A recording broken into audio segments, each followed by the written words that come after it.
For this assignment, I viewed two counselors conducting sessions. Before viewing the videos, I had preconceived notions about counseling. I imagined a person lying on the couch revealing their deep, dark secrets. Yes, I know that is not how it works. So after reading chapters 8 and 9 of the text, Introduction to Counseling, my image changed and was like what I witnessed in the video. Both counselors utilized the nonverbal communication skills of facial expression, head nods, eye contact, and leaning forward. The verbal skills they implemented were paraphrasing, summarizing, open-ended questions, and stating feelings. The skills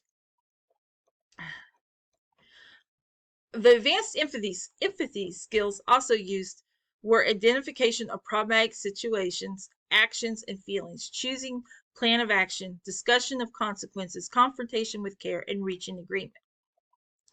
There were two theoretical orientations in addition to using the skilled counselor training model.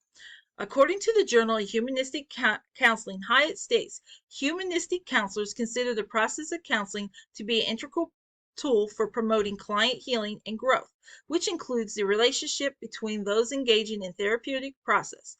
Therefore, it is necessary for humanistic counselors to facilitate a counseling process that promotes a relationship conducive to healing and growth.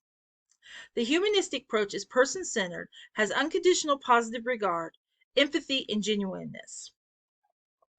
In the Journal of Education and Health Promotion, Defai et al. Informs, cognitive behavioral approach consists of behavioral interventions and reconstruction of distorted beliefs performed simultaneously, causing both behavioral and cognitive changes. Cognitive behavioral is intervention-centered, having individual reinforcement, self-evaluation, problem-solving, and behavioral change. Overall, the counselors follow the three stages of counseling. Exploring, understanding, and acting are part of the skilled counselor training model. Exploring and understanding include nonverbal and verbal communication skills, and acting includes the advanced skills. Personally, video 2 resonated with me more. The counselor went a step further by recognizing the client's hesitation and setting new goals. The counselor displayed confrontation with care. This leads to my question to this counselor. According to our text on page 386, 15 to 70% of clients either drop out or do not attain a satisfactory outcome. This client admitted to failing to meet goals. How could you reinforce meeting goals set in this session before next session? For instance, do you have an accountability system such as journaling triggers distorted thoughts and outcomes?